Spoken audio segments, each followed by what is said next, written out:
Alright, good evening everybody and welcome back to Walks and Wall Street. Today is October 13th, Friday the 13th, might I add, and it is 9:21. It's a little late, that's alright. It was busy today. Hopefully you all had an amazing week and hopefully you had a busy week. Now we have a couple things to talk about. Number one, we're going to do a quick review of the CPI report that came out yesterday. If you missed yesterday's live stream, feel free to go ahead and rewatch that as we did a deep dive into the CPI report. So the Bureau of Labor Statistics reported the Consumer Price Index for September, and it did come in a little bit hotter than many economists' expectations. So what does this mean for monetary policy? What does it mean going forward for the banking sector? And what does it mean going forward for consumers? Now we'll talk about it, we'll break it down. It just so happens that today is the official start of earnings season. So I want to welcome everybody to earnings season. As always, earnings season is kicked off with the big mega banks on Wall Street. So today we had some massive investment banks reporting earnings. Most notably today, JP Chase, Jamie Dimon's company, they topped profit expectations on higher interest and benign credit. Revenue climbed 21% to $40.69 billion, helped by stronger than expected net interest income.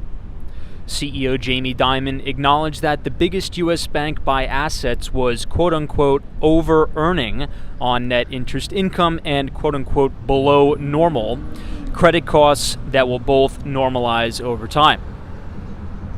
Now, as we think about earnings season, particularly with the major banks, I always look at one main characteristic out of all of them, particularly the ones that are very heavy on issuing consumer credit, such as credit card debt, mortgage lending, and the like. Now, one of the reasons why I like to do that is because it can act as a proxy for the health of the U.S. consumer. So if you think about companies like Bank of America, CEO is Brian Moynihan, if you think about JP Chase, Jamie Dimon, Citi, and so on, these are big credit card issuers, right? Credit and debit card, and they also have big consumer businesses in addition to the traditional investment banking arm. So this will allow us to see a multitude of things, including delinquencies on credit cards. Are consumer, credit card delinquencies ticking up on a 30, 60, or 90-day time frame? There's a lot we can pull and conclude from a lot of this data. Now, I think we're going to leave the deep dive into the major investment banks and the banks until after all of the major mega banks report, and I may want to roll a little bit of that analysis up into the next edition of the Behind the Street newsletter. If you haven't received that yet, please check your emails. I sent all of you an email last night at around 7 p.m. So the newsletter is back in session. Okay, the Behind the Street newsletter will cover all things equities, fixed income, real estate in the United States and abroad. So you do not want to miss that. Okay, if you have not signed up yet, it is free. Just type !news, NEWS in the chat, and every other Thursday you will receive the newsletter from me. And all of the research is free for you to utilize. One last thing I want to say about JP Chase's earnings. We'll just quickly go over the actual earnings and revenue. They earned about $4.33 a share. Revenue came in at $40.69 billion, when many analysts on Wall Street were estimating about $39.63 billion in revenue. So they beat on both the top and the bottom line, which is good, right? Particularly, I think this is going to instill a lot of confidence in the U.S. banking sector, particularly after what we just went through. With all of the banking debacle, with the Silicon Valley banking collapse, that really, in my opinion, was a big blow to the consumers and the American consumers' confidence in our banking system systemically. So I think that, as we see some, bright spots from these earnings reports, I think that's going to calm the waters here a little bit, and I think that's exactly what we need with everything going on, with war brewing in the Middle East, and we could list a laundry list of negative sentiment going on in the market. We won't do that because we've had enough depression, I think, this week to last a lifetime. So we'll check out the equity markets real quick. Let's take a look at the S&P 500. It closed the week at 4,327. So right at that 4,300 level. Now, I wrote on my Twitter, if you're not following me on Twitter, you could check us out at Walks Wall Street.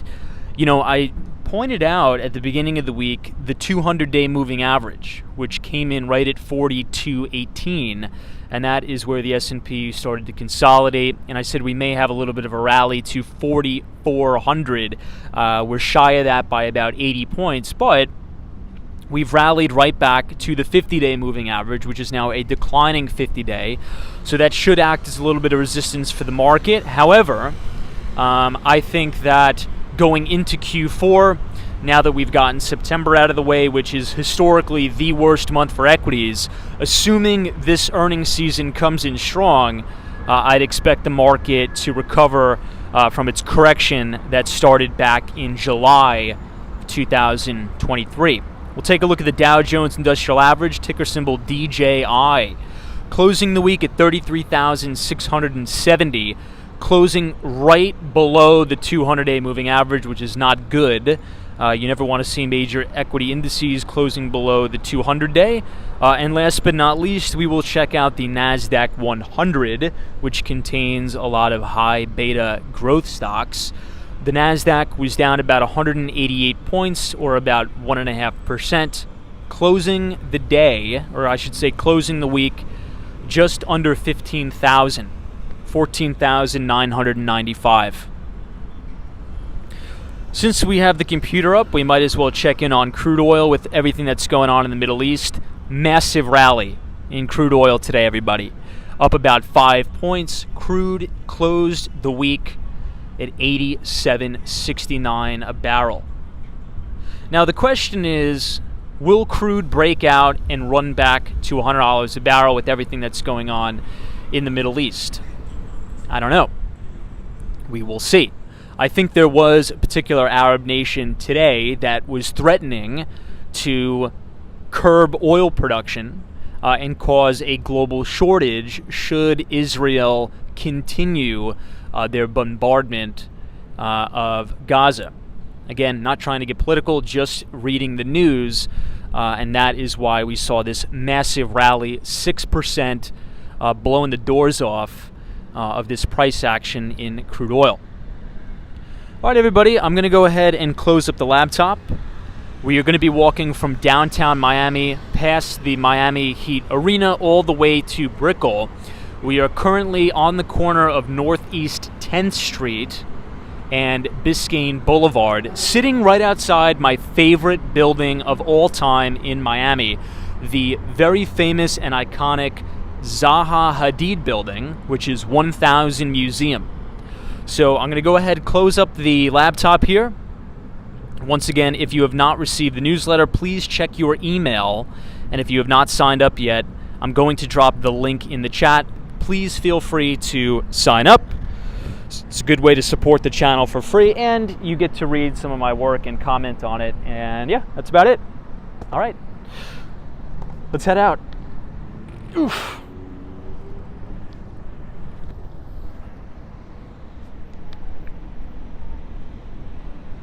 Alrighty, let's see who we have here in the chat.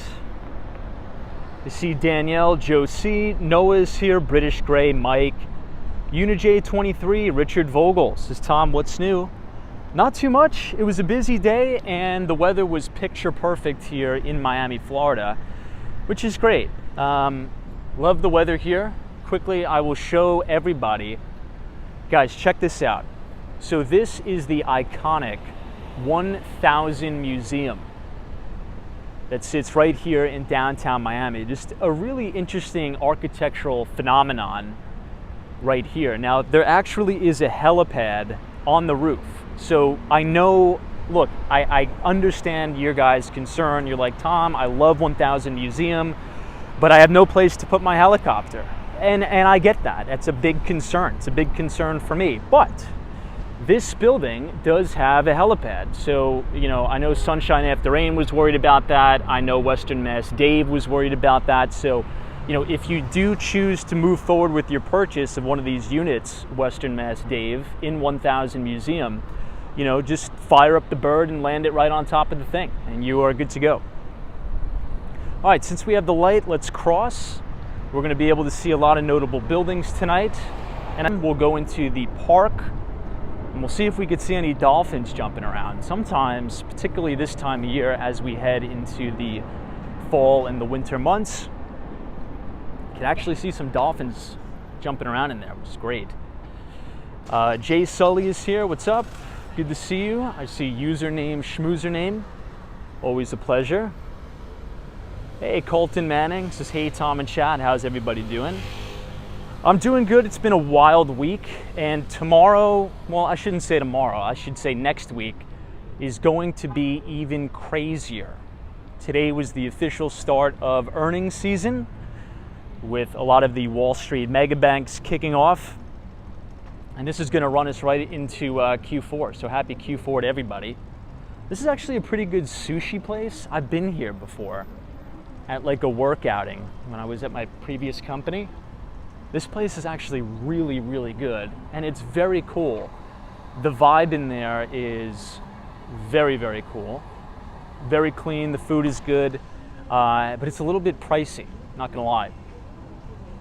Okay, I take back what I said about 1000 Museum, because this building right in front of us, ladies and gentlemen, is my favorite. It is the Miami Freedom Tower, which I think is very symbolic, not only to Miami, but to the United States of America, right? That is the building where the vast majority of Cuban immigrants first arrived to the United States. So it definitely does resemble a lot of good things. Hold on, just let me, I gotta get a bottle of water out of my scooter. All right, we're ready to rock, guys.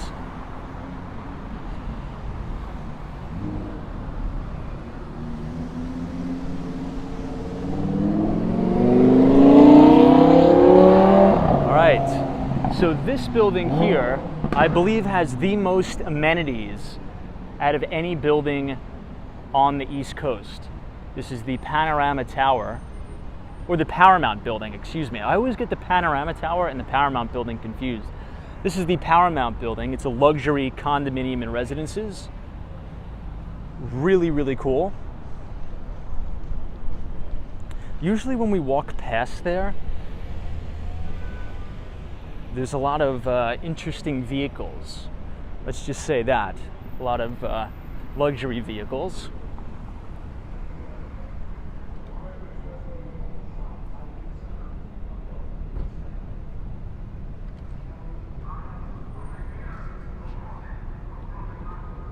All right, Sock, we are gonna time you out for a little bit.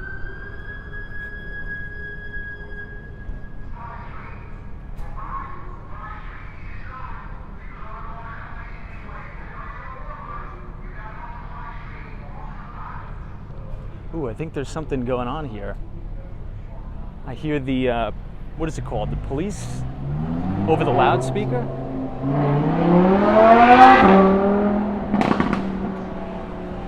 I don't know, it seems like there's some sort of event going on in the Kaseya Center. This used to be the old FTX arena. We all know how that turned out with Sam Bankman-Fried. I think his trial is actually going on right now in Lower Manhattan. Sam Bankman-Fried, for those of you who don't know, was the CEO of FTX, which turned out to be a massive fraud.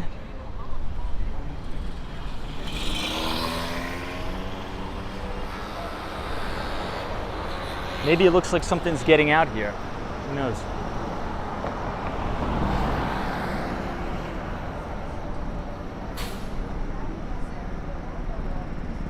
Hey, Brian M., what's up? Brad's Brains was talking about you last night, Tom.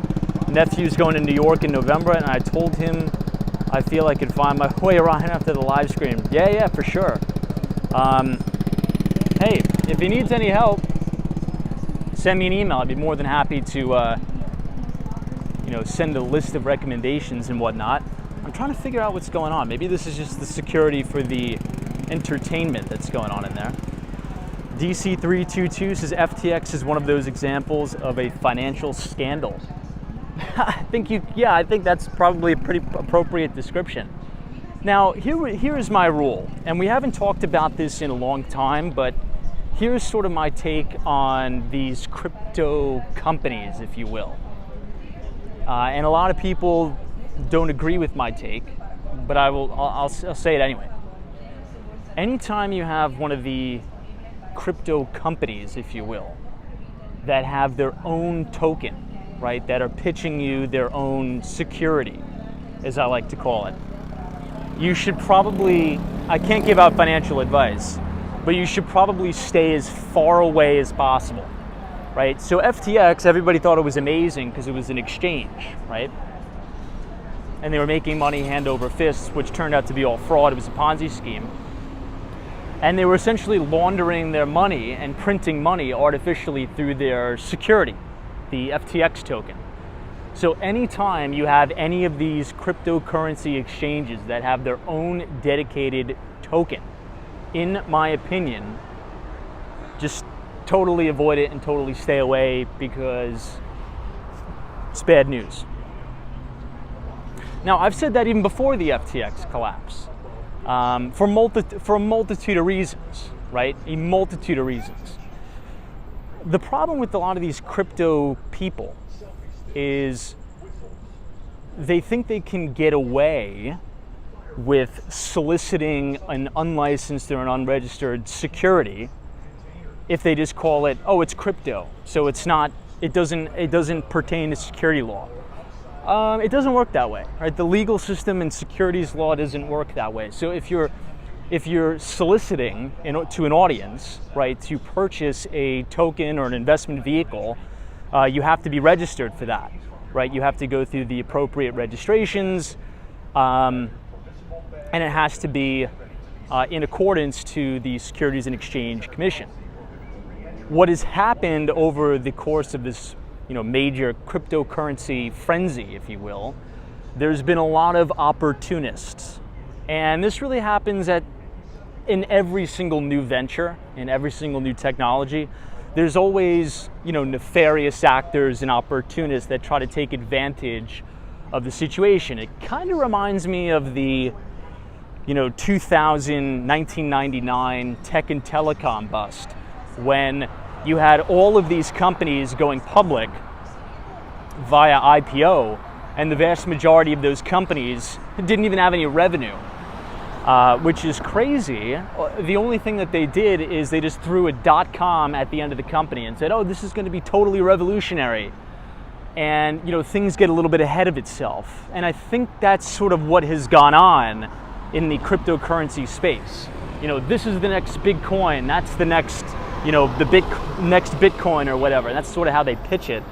And, it gets a lot of people caught up in the nonsense. This is the Freedom Tower, which is amazing. You can see the Cuban flag flying. This is one of my favorite landmarks of all time.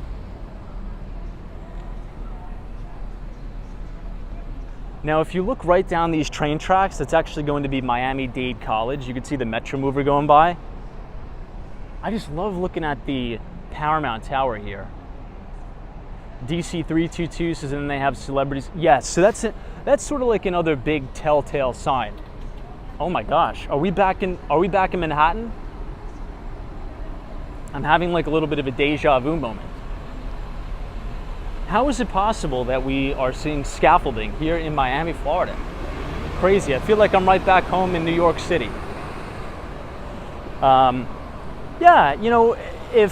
When you see celebrities and athletes, force feeding a product down your throat, particularly as it relates to an investment, right? An investment vehicle. You know, athletes are athletes, right? That is their expertise, right? That's their expertise. You know, Tom Brady is the greatest football player of all time. You know, because he's poured hours and hours and hours into that craft to be the greatest quarterback of all time. He doesn't know anything about, you know, which cryptocurrency exchange is the best. He's just getting paid multi-millions of dollars to say that. So essentially, you know, a lot of these companies, particularly these cryptocurrency companies, they will use all of their money to pay off people with big audiences to promote and funnel their nonsense, essentially. And that's sort of, you know, another thing to DC322's point that fueled that FTX fraud, if you will. So it's a really good point. Really good point. Hey, the Mighty Bull is here. Good to see you. Thanks for joining. Sharon says, hey, Tom. What's up, Sharon? Good to see you. We're just walking downtown Miami from 1000 Museum, the beautiful Zaha Hadid building. And we are going to be going all the way past Bayside Marketplace, which is right across the street. But I kind of want to make a detour and go to Miami-Dade College to see the Bull. There is a mechanical, sort of like the Mighty Bull that they have downtown on Wall Street. We have one here in Miami. But this is the Elser. It is a hotel and residences here in Miami. Now, this is a really interesting project because it's a collection of fully furnished studios, 1, 2, and 3 bedrooms. So every single unit in the building, if you buy it, it's going to come fully furnished, right? And they have a program where, you know, let's say there's a lot of snowbirds, right? I'm sure everybody's familiar with the term snowbird, particularly a lot of people from the Northeast, right? Like from New York, from Boston, from New England. A lot of folks, they'll spend the spring, the summer, and in the fall, they'll spend it in New York. They'll spend it in New England. They'll spend it in Boston. And then during the winters, they come down to South Florida to sort of escape the really cold times. So these buildings here, there's been a lot of them popping up, are set up in a way where they take care of all the short-term rental program for you. Oh, I think we can actually learn a little bit more about it. Let's check it out. So it says a collection of fully furnished 1, 2, and 3 bedrooms, move-in ready, owner's short-term rental program is available. Now, you'd probably have to run the numbers to see if these deals are going to cash flow. I don't know if they are right now. But I mean, assuming if it does, I think it'd be an interesting deal to think about. But yeah, I mean, I wonder what the structure is. That's what I'm really interested in. Like, does the hotel part of the residence take a cut of like a vig of the rental? So let's say if you rent it out for like $3,000 for the month, what is the percentage that the company takes? Maybe I'll get a little bit closer so you guys can scan it and let me know, and I'll do a little bit of research on my own. But I don't know. It's an interesting supposition, I guess. It's an interesting proposal for that reason, because there's a lot of snowbirds. And an interesting statistic I read about today in the Wall Street Journal, which I think you guys will appreciate. Did you know that Miami, Florida has some of the, I should say, the largest seasonal vacancy for single-family homes? Now, it kind of makes sense right now that I'm thinking about it, because there's so many, you know, New Yorkers, people from California, even Canadians, guys. I totally forgot about that. We'll talk about that in a minute, but once the weather starts getting really horrible, obviously, usually after the holidays, down in Miami, you are going to see a lot of license plates from Canada. Canadians love it down here. I see a lot of Ontario license plates, Quebec, and the like. But anyway, there's high vacancy, seasonality vacancy here, some of the highest in the country, and that's because people buy, you know, a second or third home and then rent it out when they're not using it. So maybe, assuming the deal works, right, and the property's cash flow, or at least you can cover your costs, maybe that would be worth it. I don't know. Do a little bit more digging into it. Hey, Brian Forrest, what's up? Jen Claus says, what is the average rent in Miami? Well, that's a really broad, very, very broad question. So the average rent in Miami-Dade for what? Are you talking, single family home? Are you talking condo? This is the Waldorf Astoria Residences.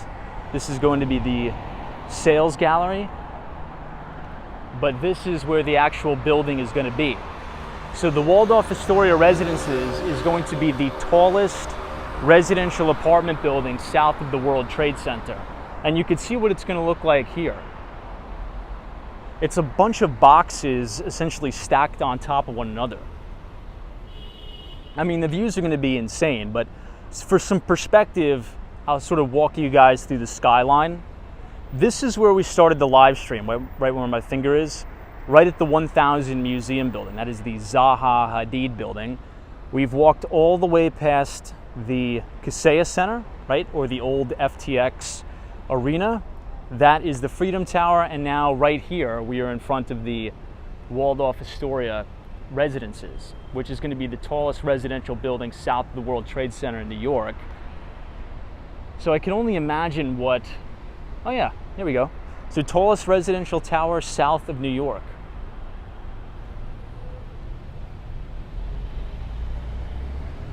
Can you guys imagine like 3 to 4 years while we're streaming,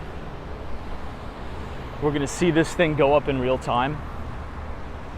The views are gonna be absolutely insane. You can see all the way past the Ferris wheel, all the way to South Beach, great views of the water, and you'll probably even have really good views of Brickell too. My only concern is the following, ladies and gentlemen, here's my concern. And I love Miami, you guys know that.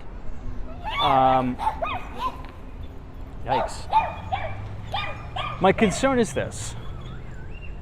It is going, and it has already gotten ridiculously expensive for insurance, particularly on a lot of these larger commercial buildings and condominiums. Many of my friends who own, luxury condos in downtown Miami and in Brickell and even in Sunny Isles Beach, they said their insurance premiums for the building has gone up 100%, which means your total package, right, and your HOA and everything is going to go up because of insurance costs. So, and that's not only a Florida problem. That's a problem you're seeing in New York. It's a problem you're seeing in California. Pretty much anywhere near the coast. If you're near the water, if you're in flood zones, insurance costs have just gotten astronomical, and I don't know what's going to come about of that, because it's gotten to a point where it almost doesn't allow for many of these deals to work at all, which is very, very concerning, judging based upon the fact that we're in a housing crisis.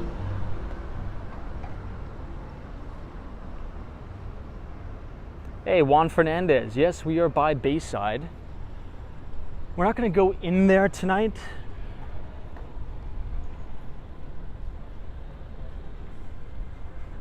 We haven't been in there in a while, but I'm going to wait for all the construction to sort of cease. Let's just say that.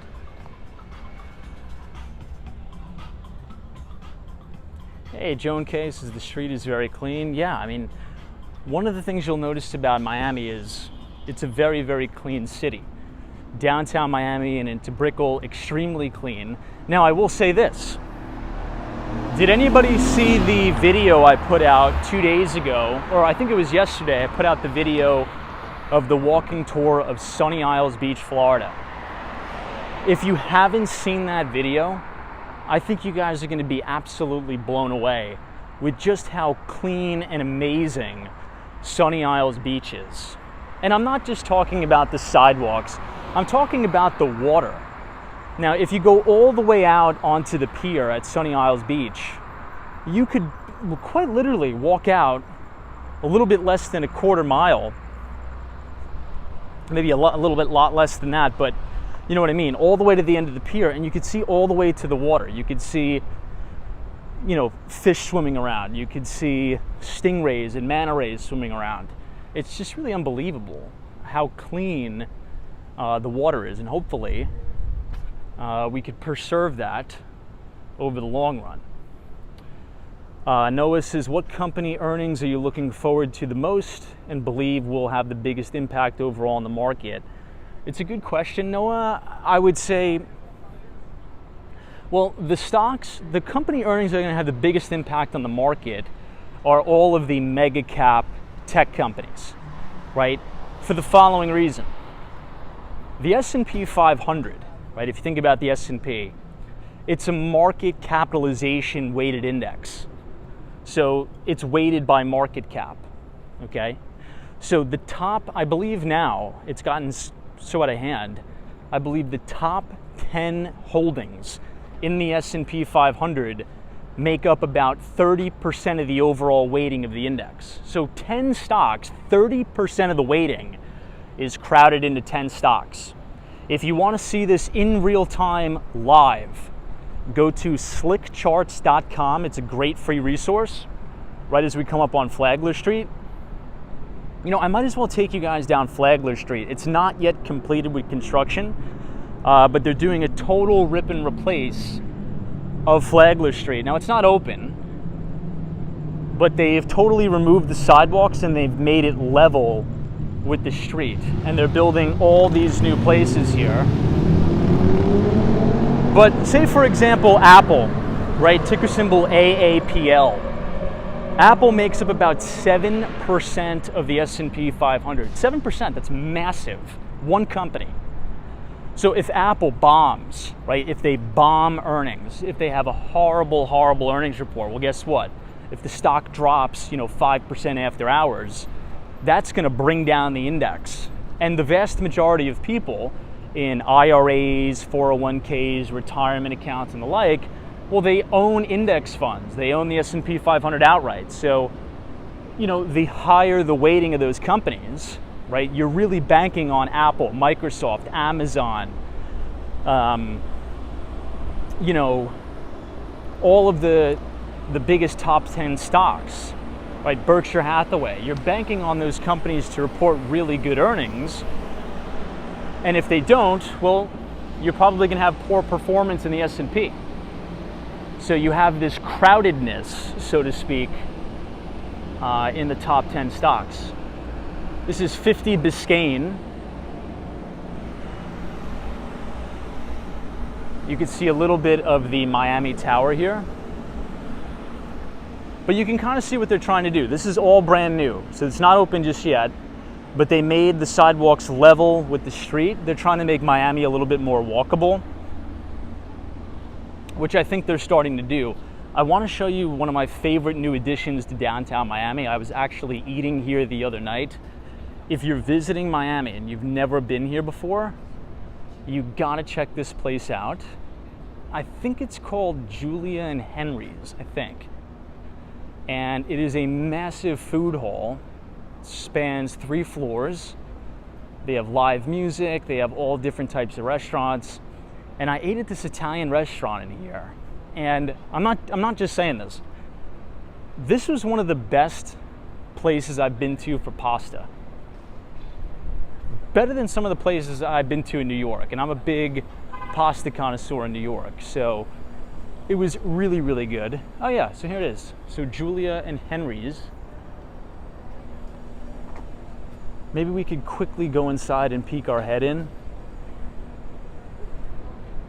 We'll see. Hey, Sabrina Fair, what's up? Good to see you. Thanks for joining us.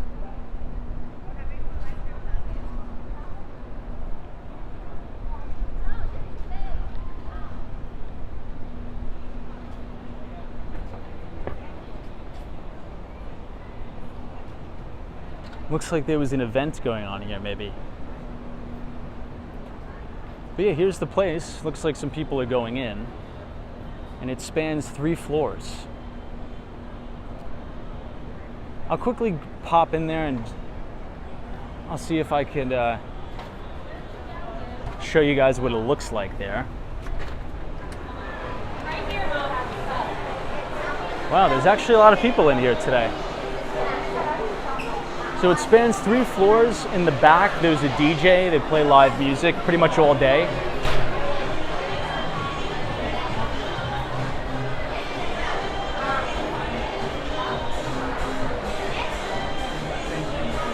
But I'm trying to think of what floor the Italian place is on. I think it was on the 3rd floor I went.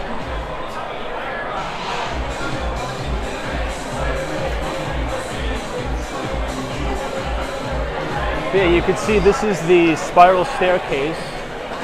There's 3 floors, and there's all different types of restaurants. There's bars. It's really an amazing place here.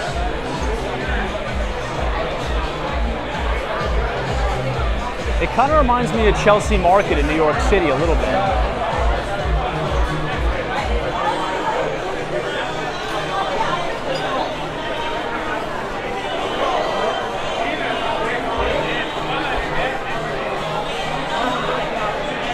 Yeah, it's a cool place. And I believe it's open till 10 o'clock.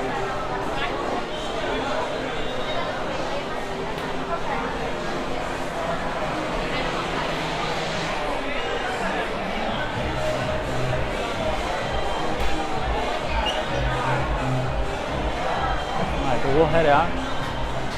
Hey man, thank you. Yeah, so if you're visiting Miami, it's on the corner of East 2nd Avenue and Flagler Street. Now again, this is all going to be brand new, built up. So they're redoing the streets all the way down. You can kind of see they're taking out the sidewalks and they're making it level with the street. The goal is to make downtown Miami a little bit more walkable, so you have more foot traffic. So, I mean, that place was pretty busy, right? So imagine if you have like 4 or 5 of these type of places all up and down the strip. That's going to attract a lot more people to downtown Miami and make it more of a New York City vibe, right? I think one of the greatest things about New York City, and what I love about it so much, is it's so walkable. You don't need a car. You don't have to, purchase a vehicle to get around. You jump on the subway or you walk and you're pretty much anywhere you need to be within 2 seconds.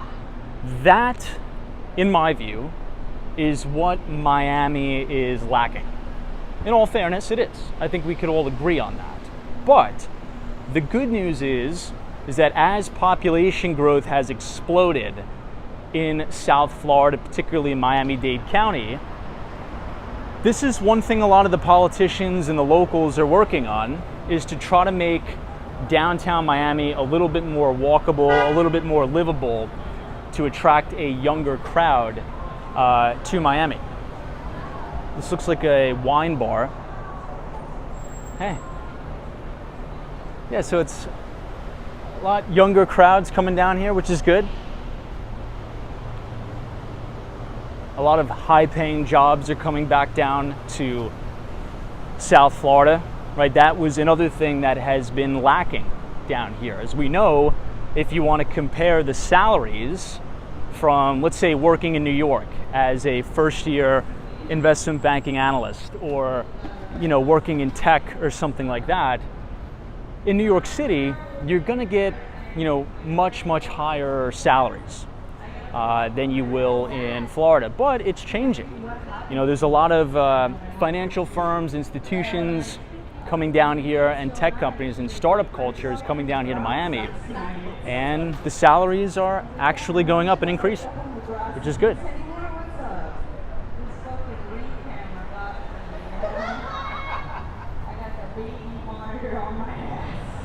I think this is a stand-up comedy.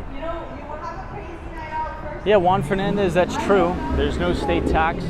I should say no state income tax in Florida.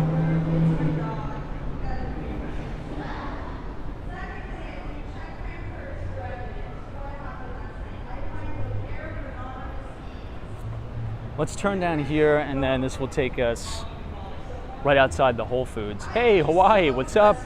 This is Ola, Tom, and friends. I can't stay in chat. Just wanted to pop in and say happy Friday. Appreciate that, Hawaii. I hope you have a wonderful weekend.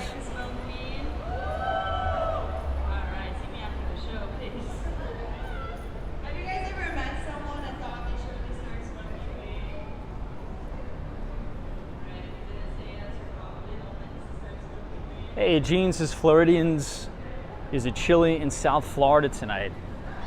Not really. I mean, today was actually hot. It was 90 degrees today. And that's really hot for this time of year. Usually it's not that hot. Usually it's right around 80.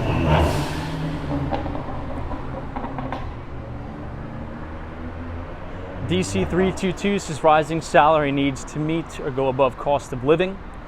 Yeah, that's true. And look, that has been one of the major growing pains in Miami, right? I tell you guys the good and I tell you guys the bad. I try to give an unbiased opinion. Oh, this place is pretty cool. You know, these look like a lot of the places that are in New York City. It looks like it's closed, but it's good to see that a lot of these little cafes are coming down here. That means foot traffic is picking up in downtown Miami. Downtown Miami is not really known for a lot of foot traffic. So I think as you build the infrastructure to allow for walkability, I mean, I think that's one of the most important things about being in the city is having it be walkable. I think you're going to see more and more of those type of mom and pop shops come about, which is good. All right, Antonio, we are going to get you out of here.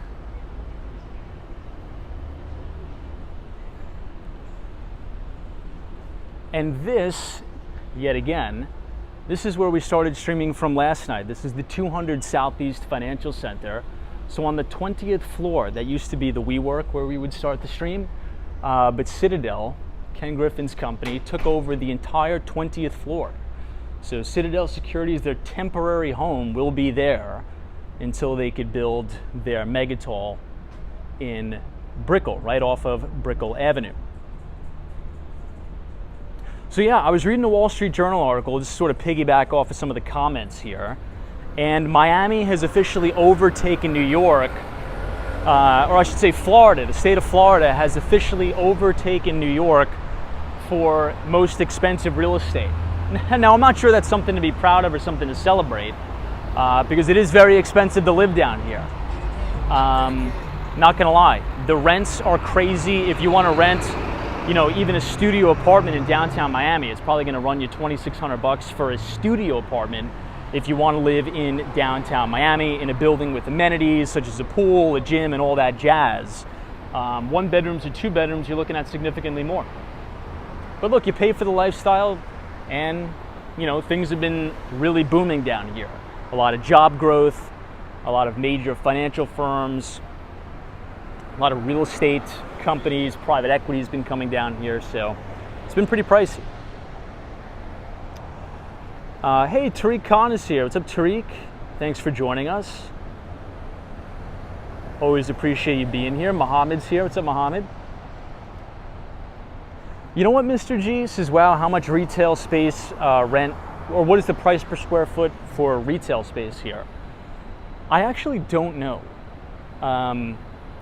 But I don't think it would be as much as you would assume, because I do think New York City still has a major upper hand on Miami as it comes to retail storefronts, right? Because the biggest thing in New York City, for those of you who've been watching the New York City live streams, is, well, guess what? There's people walking around the city at all times of night.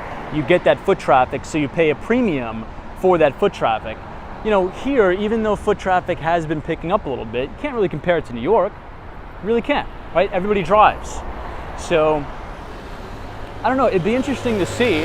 I'll tell you this, you know, I'm working on a deal in New York City right outside the GM building. For those of you who don't know where the GM building is, it's right across the street from the Plaza Hotel and adjacent the Sherry Netherland Hotel, right? Also right outside of the Apple store at 5th Avenue. I could tell you that some of those retail spaces were going for about $1,000, so $500 to $1,000 a square foot, which is wild, which is really wild.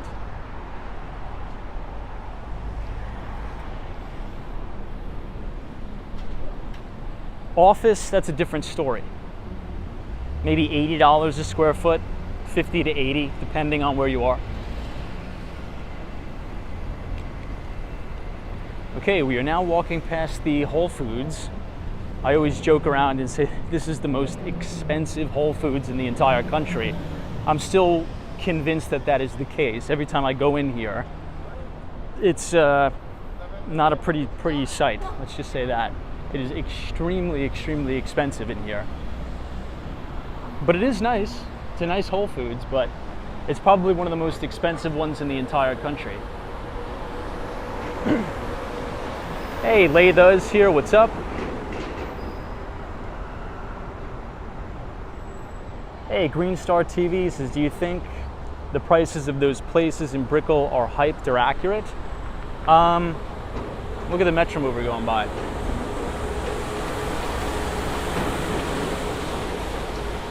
So I'll say this, and I'll answer your question in a very concise way. I wrote an entire article about this last night, an in-depth article about this. So if you type !news, N-E-W-S, in the chat, it's going to drop the link to that article, and I send out this newsletter every other Thursday. And I explained my predictions on the real estate market, particularly the rental market, and the single-family housing market across the United States. And I gave a thesis, pretty much a drawn-out thesis of exactly how I think it's going to go down. So I do think you're going to have significant softening in rental prices in luxury buildings. You're already starting to see it. That's a cool car. What kind of car is that?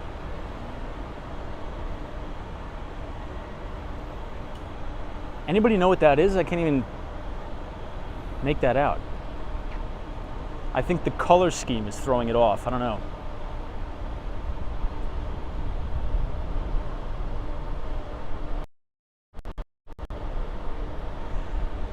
Anyway.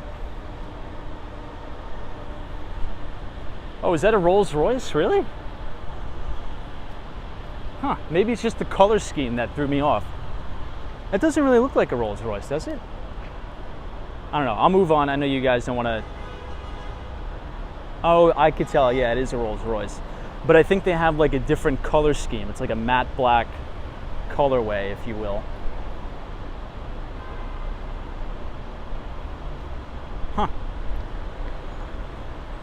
I know this is a McLaren because Dan Sang always talks about it. But anyway, long story short, I think you're going to see significant softening in the rental market, particularly luxury rentals in both New York City and Miami and major cities across the country that saw a massive boom due to the pandemic. This is the Aston Martin building, by the way, an amazing building. We sort of toured this last night. You have the Epic Hotel and Tower across the street. But essentially, if you look at the newsletter that I sent out, that I emailed everybody yesterday, I put some infographics there and some data from the National Association of Realtors. And you could see a clear visual of deceleration in existing home sales. And this is exactly how it plays out in every single major business cycle since the beginning of time.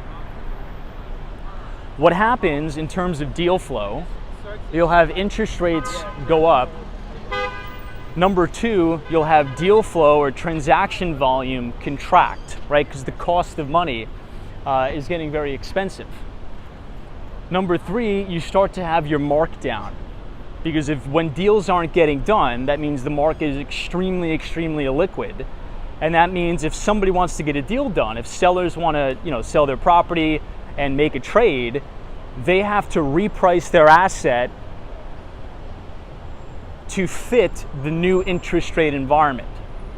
So I think we're at step 3, right? So step 1 is you have the Federal Reserve or the central bank, depending on which country you're in, you have them start raising rates. That's number 1. Number 2 is you have a slowdown in transaction volume. That's number 2. Number 3 is you have the markdown. I think we are at least entering that markdown phase now. And then number 4, you have transaction volume pick up again. The vast majority of market participants, in my opinion, this is the Miami Tower, or the City National Bank building. The vast majority of market participants usually miss the cycle where transaction volume starts to pick up again. That's usually when everybody throws in the towel, so to speak. So you always got to stay in the game. You have to stay in the game when the market is in a bear market, in a bull market. You have to be steadfast and pay attention. Oh, it looks like we're going to have the drawbridge go up here.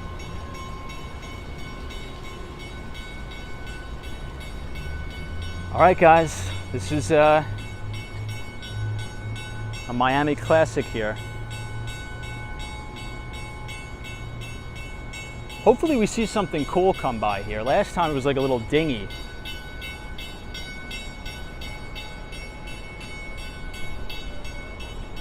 Ooh, I like the color blue here.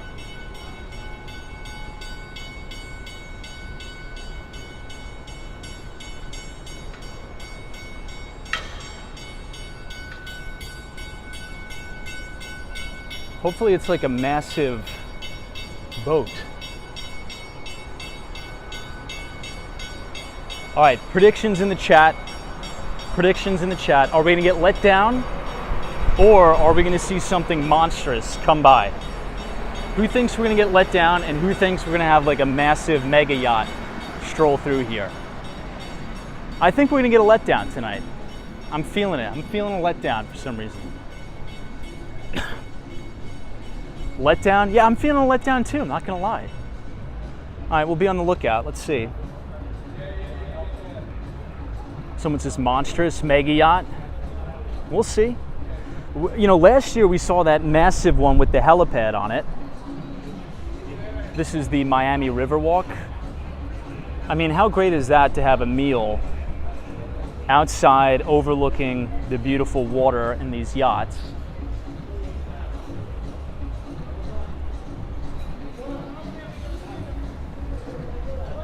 But if you're all enjoying the live stream so far tonight, feel free to leave a like on the video and click the subscribe button if you're new. We usually go live right about every single day, starting at 8:30 p.m.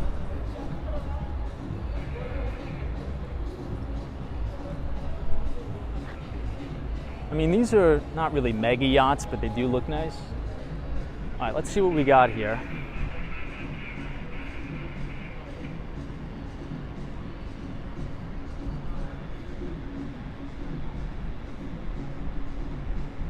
So this is the drawbridge that goes up. Someone says it's going to be Elon Musk in a kayak. If that's the case, that is not going to be a letdown. That is going to... All right, if it's Elon Musk in a kayak, I'm diving in the water. I will make you guys that promise.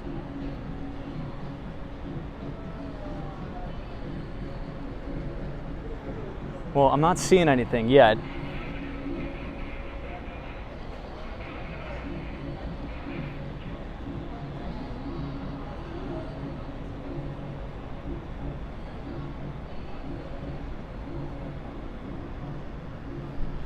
I mean, at this point, it doesn't look like there's anything.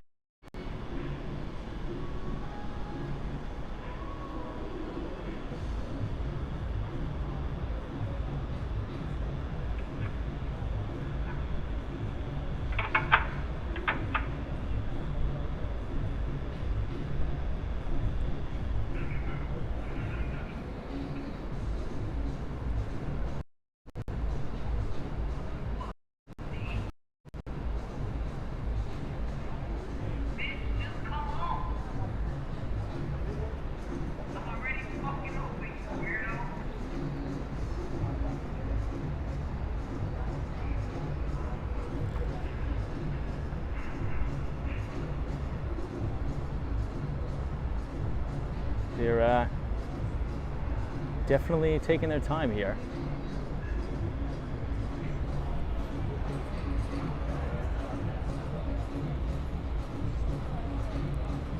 Yeah, Joe Driver's like maybe a submarine.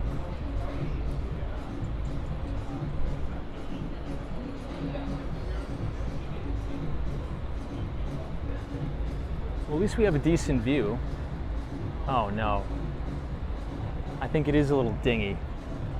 I think that thing could have gone under without lifting the bridge up. What do you guys think?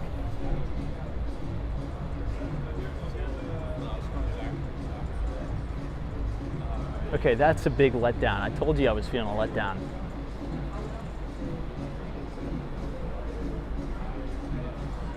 Look at this little guy.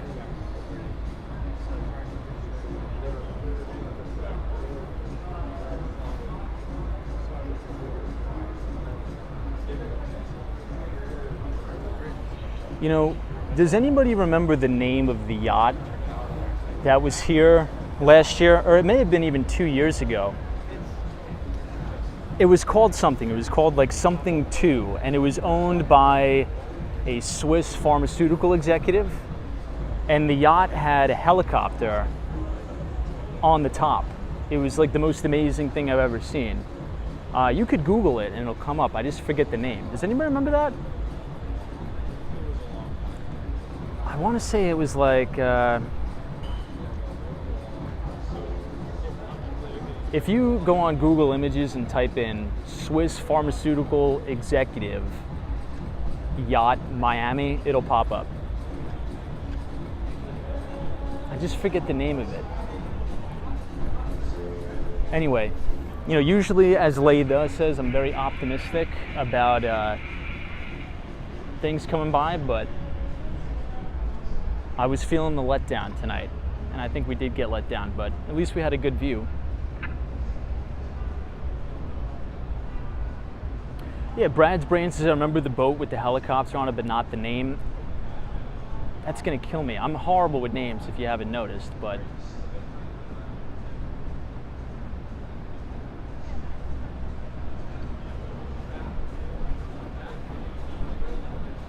no, guys, everybody, this is the boat that they lifted the drawbridge up for, this little guy here.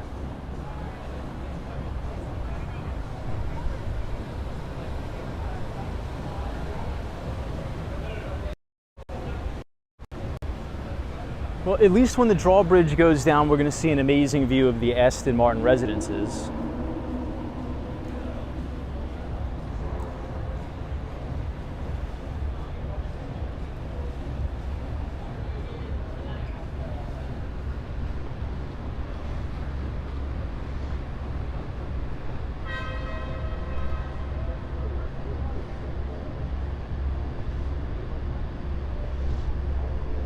Oh no, here it is, guys.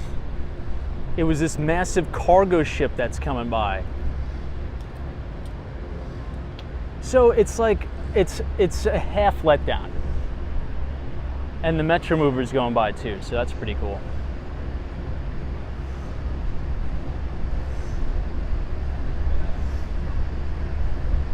So it's not a mega yacht, but it is something.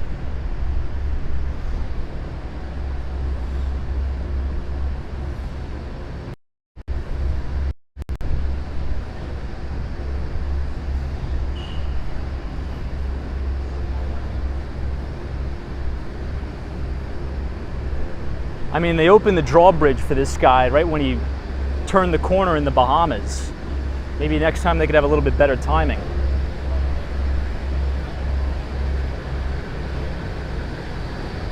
Wow, this actually looks kind of cool.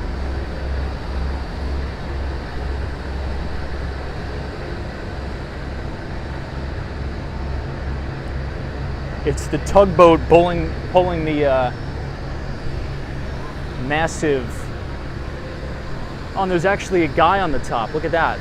That's a guy.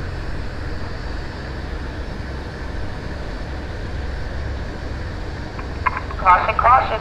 Remain beyond the gate. Be prepared to lower.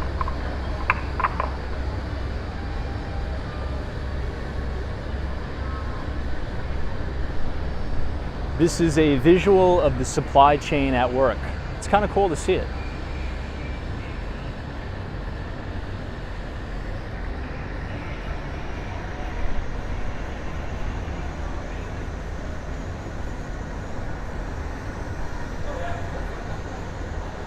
So this is everybody's Christmas presents, quite literally probably. This is probably all the holiday stuff being imported from China. And that's not even a joke. That's actually probably true. That's kind of cool to see the logistics of it all in real time.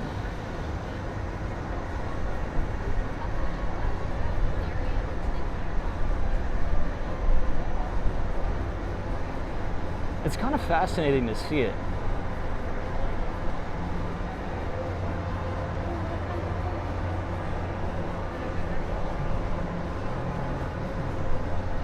I wonder if there's a way we could tell where the ship took off from. Maybe like by the name of it or a serial number or something.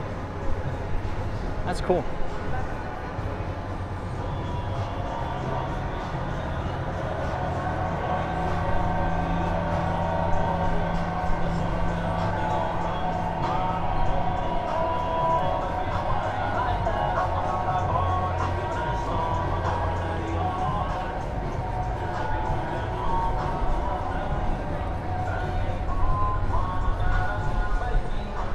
Oh, is that right? There's a live boat map online?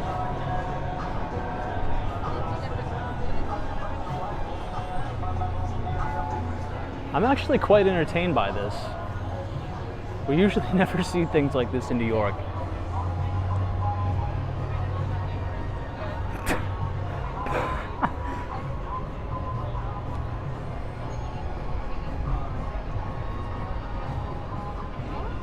All right, well, the drawbridge is down, so we can continue to walk now.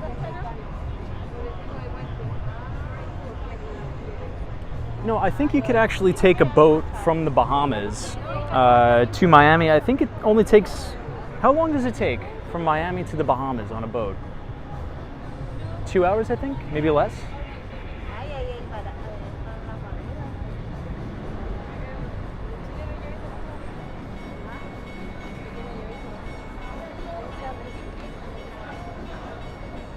Oh, it takes 2 hours? That's not bad. 2 hours on a boat, you're in the Bahamas. And I think we're about 80 miles from, well, Key West, I believe, is 80 miles from Cuba.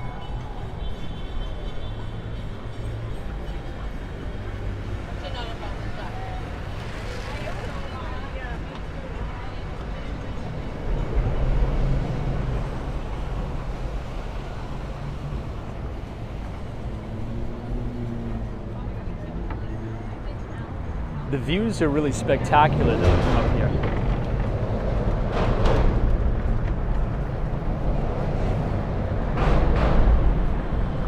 Wow, look at all the foot traffic that was backed up from that bridge being up. So yeah, we're not, no. We're good.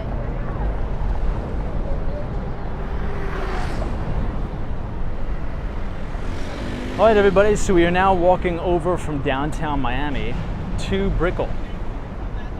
This is the financial district.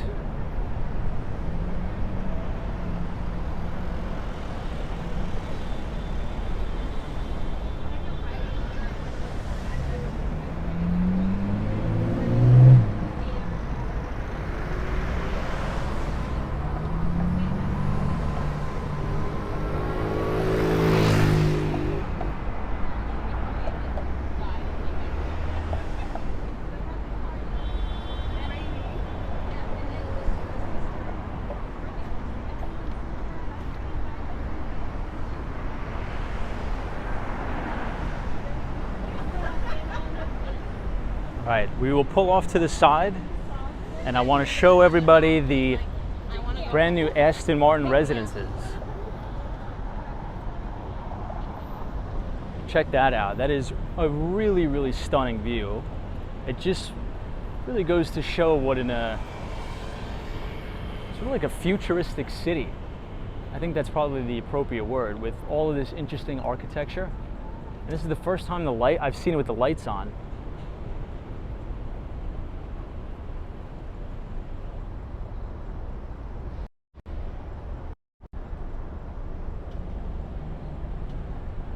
Imagine swimming in the pool on the very, very edge there. It's amazing.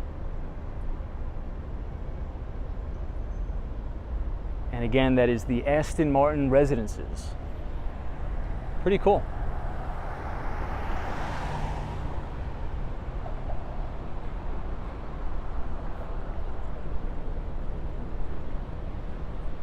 in 5 years' time, we're going to have so many more buildings down here. I do have a concern that they're probably overbuilding. They do that in every cycle.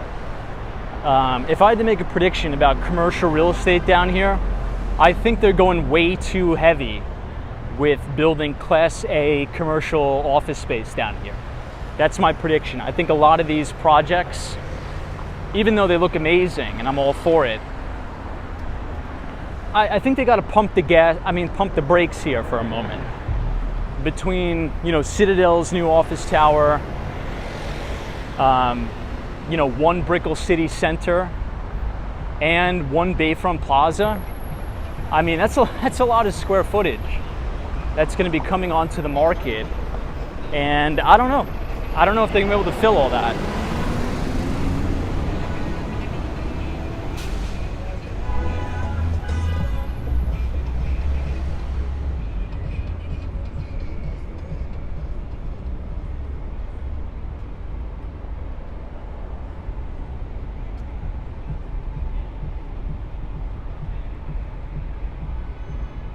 Now this building is amazing. It is one of the original Presbyterian churches here. I hope they never take this down. This looks very Cuban, doesn't it? It gives off a very Cuban vibe. I love the stained glass windows on the exterior. It's really beautiful.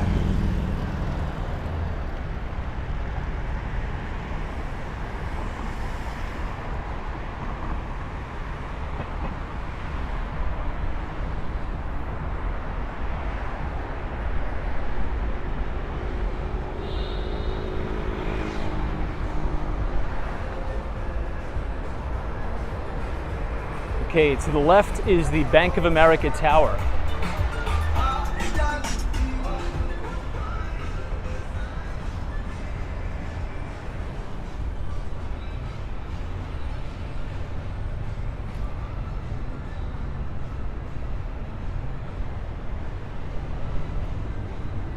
You have Bank of America, JP Morgan Chase, and today is the official start to earnings season. We had Jamie Dimon reporting today. We had Citi, I believe. So it's going to be a very, very busy week next week. We're going to be covering all of the major companies that report earnings. We'll be doing deep dives right here on the live stream. Hey, Tom AK, what's up? Good to see you, Tom. Thanks for joining us. And welcome to Brickell.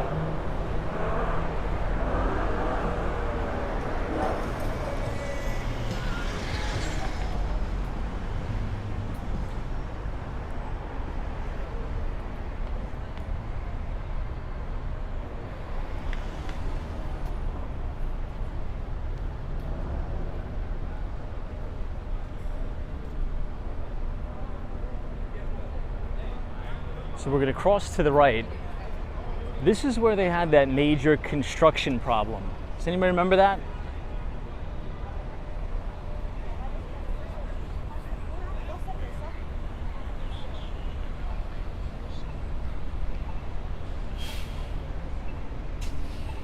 This is where all that concrete fell down when they botched the demolition job right here on Brickell Avenue. This is going to be one Brickell City Center. And all the concrete came raining down on the sidewalk. So they paused the construction project here for the moment, or I should say for the time being. But 801 Brickell, I think, just sold. Hey, Dan Sang, what's up? Good to see you. Yeah, I think 801 Brickell just sold. This was actually a pretty big deal. I'm not sure the exact amount of the sale, but that building just sold for significant money.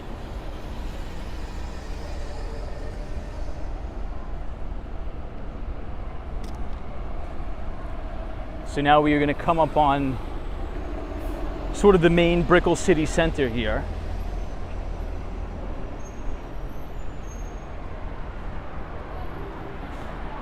I think it's kind of a bad omen to walk under this scaffolding. This is the scaffolding that got crushed by all the concrete just 2 or 3 weeks ago.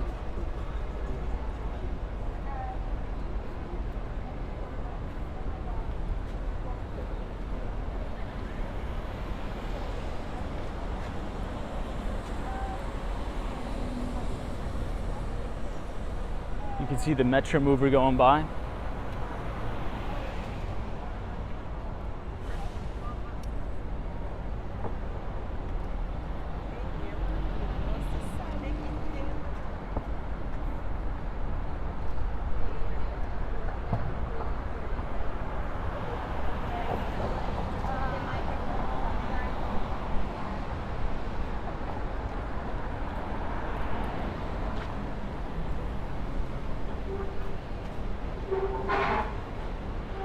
So this is Brickell City Center Station. Oh, Vivian Francesca says the building sold for $250 million. That's a huge trade. That's a big trade. Now, I don't know. I think that's a little bit pricey for that building. The reason why I say that is because there's going to be a lot of new inventory coming on the market. And as we've seen in New York, you know, if you've been watching the New York City live streams, look, when you have a lot of this new Class A office product come on the market, you get a lot of movement away from Class B and Class C. So I think that's what's going to happen here in Miami. There's a lot of building here, but you know, don't want to be negative, but that's how cycles work. You know, you have these massive building cycles, tons of construction. You know, there was an interview with the CEO of Blackstone, or the CFO, excuse me, of Blackstone the other day. And one of the things he says is when you see a city that has a lot of cranes all over the place, he's like, that's when you know to kind of pump the brakes a little bit, right? That's not to say get totally bearish in and of itself, but just, you know, kind of pump the brakes. You know, good times don't last forever, in other words, in essence.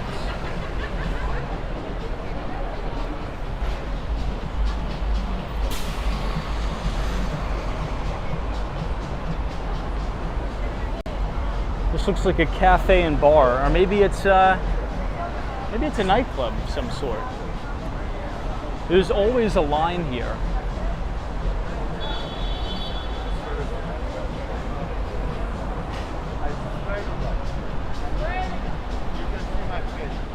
And in the distance, you have the SLS Lux towers down here. Yeah, Brian M says Nashville has more cranes than I can count. That's a big prediction of mine too. I think you're going to have a major slowdown in Nashville. Right? Now, I'm not saying I'm super bearish on Nashville, but any of the major cities that you saw a massive influx in population growth due to the pandemic, you're going to see a lot of that reverse, and you're going to see valuations come down to earth. You're going to see, you know, normalization in the marketplace.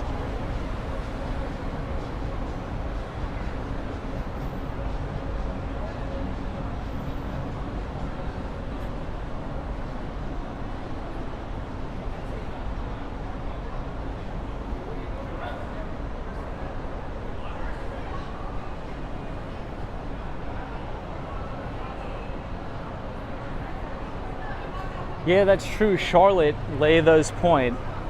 Charlotte has been another major city that's been a boom town, especially during the pandemic. This is the Henry. We went here last night. This is a really nice indoor/outdoor eatery right here in the Brickell City Center.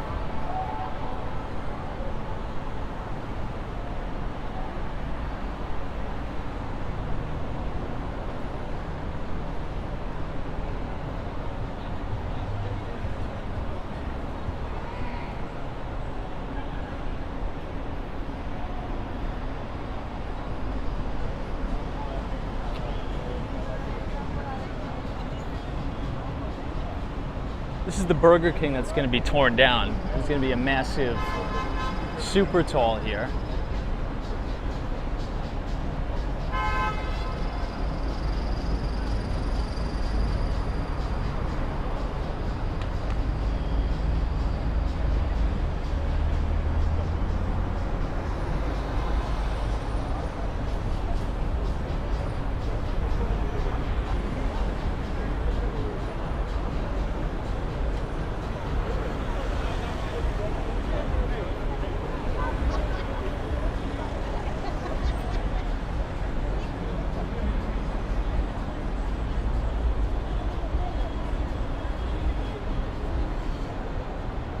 Hey, Austin City Limits, is Tom. Were you surprised that the CPI numbers came in a little bit hot? Not really. We've had a major uptick in crude oil prices. So if you look at the CPI report, I would say the two major categories that stoked a lot of the increase is energy and shelter costs. Now, shelter costs have been decelerating, and we wrote about this in the newsletter, but with everything going on in the Middle East, it's caused crude oil prices to increase significantly. And I think that's going to make its way to gasoline prices, not going to lie. But I wrote an entire breakdown last night, and I emailed it to everybody. A line item breakdown of the CPI report with infographics explaining exactly how we should be interpreting the CPI data. If you want to read that for free, if you just type !news, N-E-W-S, in the chat, the Nightbot will drop the link to the newsletter. You could read it. I'm going to send it out every other Thursday. It's completely free, and it'll cover everything from the equity markets, fixed income, real estate in both New York City and Miami. And it's a good free way to support the stream, so please check it out. The traffic lights down here are almost as bad as Long Island, New York. They're like probably 6 to 7 minute red lights, which is really, really long.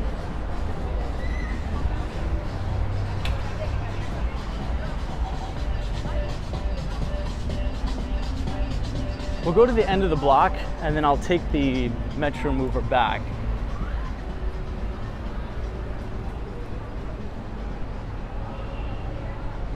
Hey, Joan K says, nice newsletter. Yeah, what do you guys think about it? So again, we're starting that back up. I'm trying to make it like very digestible pieces.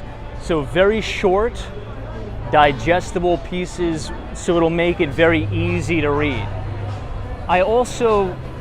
My vision for writing it, I wanted to read exactly how I talk in a way. So if you think, yeah. What up, chat? So good to see you. So if you think about how I talk, right, on the stream, that's how I wanted to write. So as you read my writing, I kind of want you to almost subconsciously hear me reading it, if that makes sense. That's the kind of way I want to read it, or I want to write it, if you will. Hey, Nicole B. Winning, what's up? Welcome to Miami, Florida, particularly Mary Brickell Village. This is South Miami Avenue and East 9th Street. You are looking at the Paramount Tower, which is the tallest residential apartment building in the entire Miami-Dade County. But it's going to be dethroned by the Waldorf Astoria building, which is going to be built pretty soon. I think they just broke ground on it maybe 3 months ago, 2 to 3 months ago.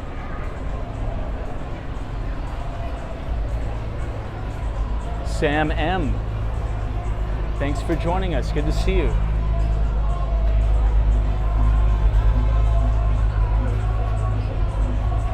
Hey, Abdullah, thank you. Says the newsletter is well written. You did a great job. I appreciate that. Thank you so much.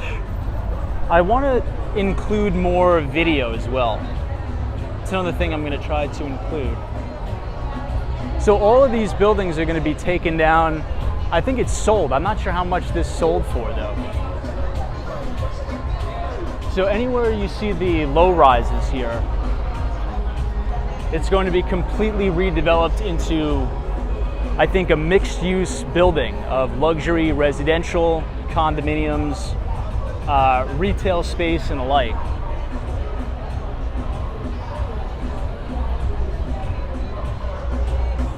AG Jordan says, did you fly south for the winter?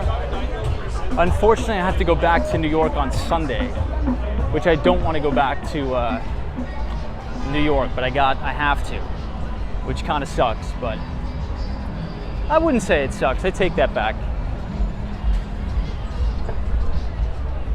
The weather's not going to be too horrible. it's only fall.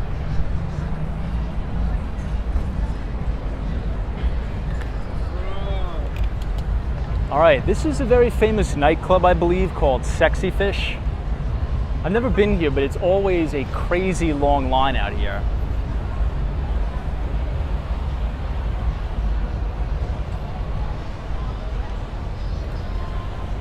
Yeah, it is a nice mix, but I think they're gonna redevelop it. It's gonna be like ultra super tall towers.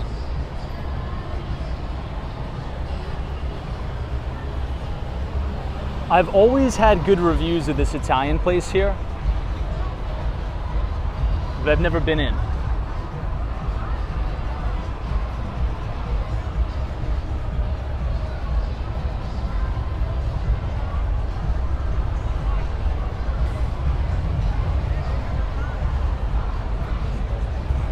I don't know, what are you guys' first impressions? I know we have a lot of people in the chat that have never seen downtown Miami or Brickell. What are your first impressions of this particular neighborhood? I mean, my first impression was that it's very clean, it's very well maintained, it feels very safe here. The only thing that I would probably recommend is for them, excuse me, for them to put traffic lights. Because as you can see, it's all stop signs, which could be a little bit confusing for the pedestrians. I don't know.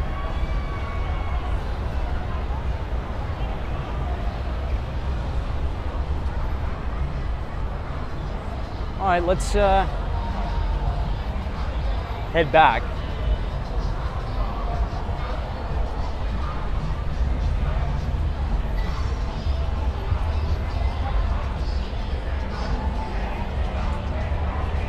Someone says it looks like Soho. I wasn't expecting that. I don't think it looks like Soho.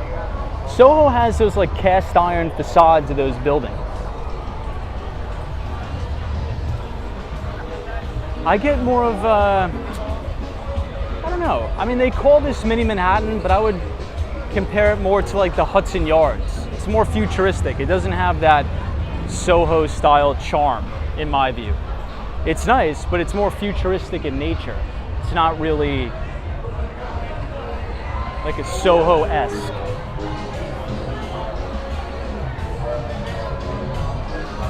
It's definitely very clean.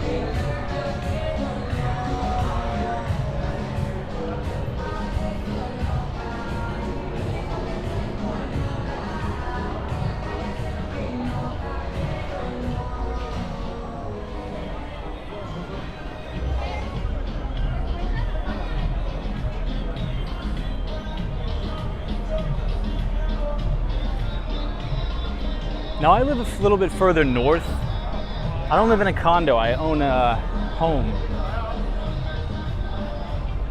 I wanted to, if I was gonna buy something down here, I wouldn't really want to buy in a condo in my opinion. Just because if I'm gonna be in New York City, I want to come down here to escape New York City. I don't want to come down here to pretend like I'm in New York City.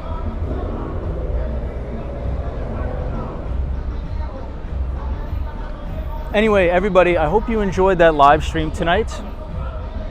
I want to wish everybody a very happy Friday and a wonderful, wonderful weekend. Hopefully you have some interesting plans for the weekend. We should be back live on Sunday night. I'm going to be doing some traveling. Unfortunately, we do have to go back to New York, but I'll see you guys down there. If you like the stream, feel free to leave a like on the video. Click the subscribe button if you're new, and we will see you all in the next one. Again, if you want to receive the newsletter and all of my research for free, it's a good way to support the stream and a great way to stay informed. Type !news, N-E-W-S, in the chat, and it'll drop the link to our Substack, the Behind the Street newsletter. Punch in your email, sign up, and let me know what you think, and we will see you all in the next one. So JC, I appreciate you. Michael, Abdullah, CD, Joan K, Sharon, appreciate it. I'm going to send you an email. I'll get back to you. Dave S, all of our great moderators, Abdullah, Western Mass Dave, Unij 23, Madison 32, and I will see you all back in New York City.